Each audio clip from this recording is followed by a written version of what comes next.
Comment on dit quoi? It's raw, yeah. It's raw. Bon appétit, Kevin. Hein? In English? Good appétit.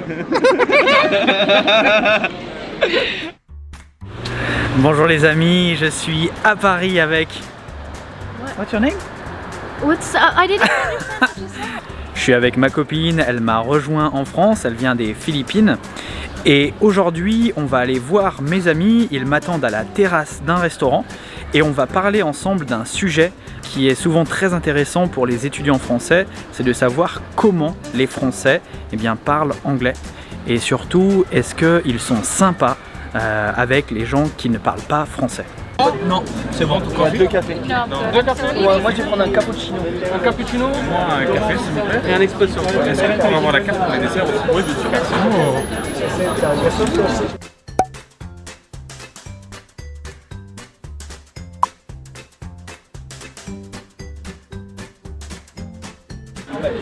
Est-ce que tu peux te présenter en anglais?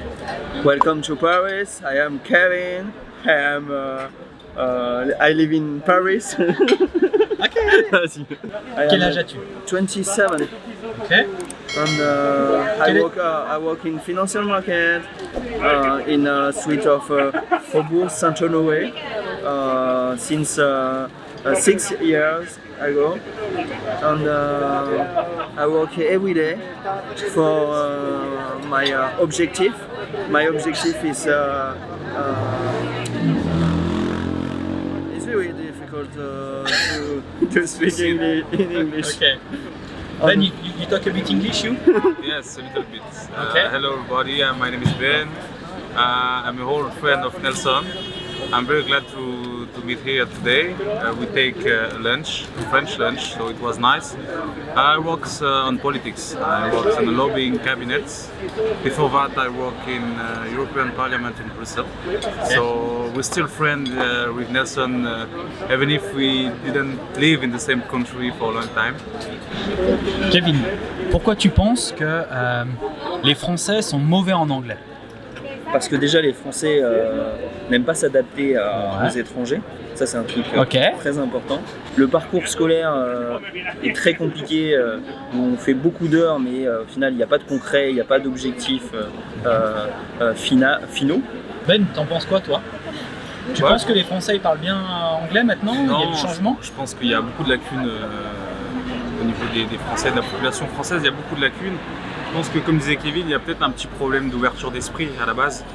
En tant que Français, on a quand même une forte estime de notre culture, de la culture française, on a une forte estime de la langue française, c'est l'héritage aussi du colonialisme. Et on n'est pas sorti de cela, et ce qui fait que le niveau est moyen. Il y a aussi, comme disait Kevin, l'aspect éducationnel, où on a un Français moyen qui apprend l'anglais à l'école, mais qui ne le pratique pas dans sa vie courante. On n'a pas pour habitude de regarder des chaînes en anglais, de regarder des films en anglais et de lire en anglais, etc. Donc quand on sort du cadre scolaire, on n'a pas l'habitude en tant que Français de travailler l'anglais. Donc je pense que c'est un gros point négatif sur lequel on devrait travailler, en plus de l'ouverture d'esprit. Qu'est-ce que tu penses, Ben, et toi Kevin ensuite, de l'apprentissage de l'anglais à l'école? Est-ce que c'est efficace, l'anglais qu'on apprend à l'école en France? Au-delà de mon ressenti personnel, je pense que factuellement on peut s'en rendre compte, c'est pas efficace. On a vu une copine d'un ami il n'y a pas très longtemps qu'on a rencontré et on a déjeuné avec elle et c'est vrai que c'est compliqué d'avoir des échanges elle est là. parce qu'on pratique pas beaucoup l'anglais en règle générale dans notre vie quotidienne et factuellement on a des carences en anglais, donc c'est même pas mon sentiment, c'est que factuellement le niveau est faible. Moi je pense qu'il y a un problème au niveau des cours, l'organisation des cours. On n'a pas de façon récurrente des cours où on échange, on prend vraiment la parole. C'est beaucoup de l'écrit, c'est beaucoup de règles de grammaire et de conjugaison, on passe beaucoup de temps là-dessus, alors que finalement on n'écrit plus beaucoup après quand on grandit l'anglais, sauf dans un cadre professionnel. Et on sait le lire, donc c'est une bonne chose, mais on ne le pratique pas assez. Ce qui est en France aussi dans beaucoup de lycées et collèges, c'est un peu une surcharge au niveau des classes. Quand on est 30, 40, pour certaines écoles, plutôt 30, mais parfois 35, 36, c'est difficile pour un professeur de prendre du temps sur chaque élève. Et souvent ceux qui sont dans le haut du panier vont vite, font les choses rapidement. Ceux qui sont au milieu sont tirés vers le bas, mais quand on est tout en bas du panier au niveau du niveau d'anglais, c'est là où on on est vite dépassé et c'est difficile d'être accroché en fait au cours. Okay. Toi Kevin, tu étais plutôt dans le fond du panier quand tu étais en cours d'anglais. Est-ce que tu étais parmi les plus mauvais? Quel était ton niveau honnêtement? Moi, je voyais pas l'intérêt, je voyais pas pourquoi parler anglais. Alors je vais enchaîner avec Ben. Est-ce que tu penses que les gens à Paris parlent mieux anglais que les gens en province? Oui, je pense. Ouais.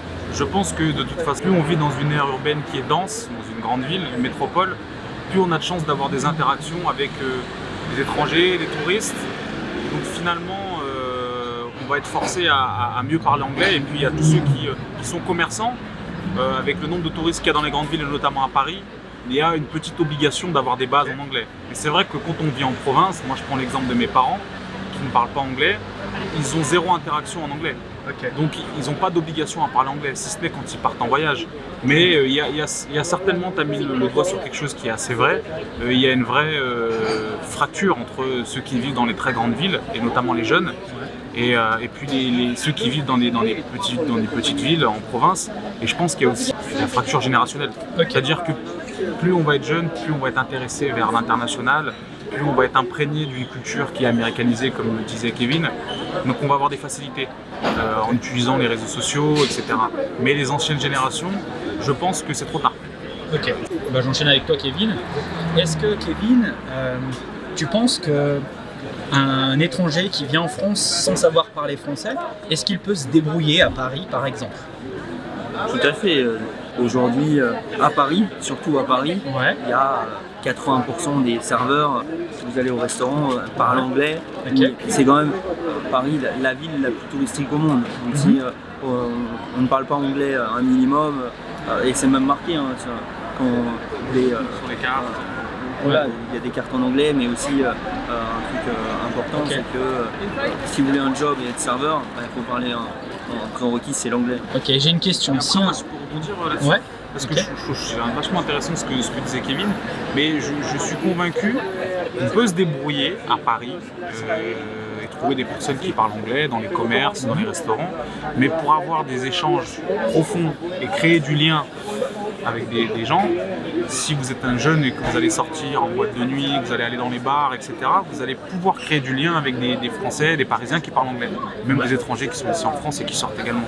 Mais par contre, quand vous êtes d'un certain âge, c'est beaucoup plus difficile de parler du quotidien avec des gens, d'avoir des échanges profonds, parce que le niveau est faible. Donc se débrouiller, oui, et après y vivre, et en tout cas aller dans la profondeur des choses, dans les discussions, ça sera compliqué. Ok, d'accord. Et Kevin, juste une question, toi qui as un niveau assez faible, non mais c'est pas grave, c'est pas négatif, non, toi qui as un niveau un petit peu plus bas, est-ce que tu es capable de répondre à un étranger dans la rue, de lui indiquer par exemple une direction en anglais? Alors, je vais être transparent, et le français est très fier.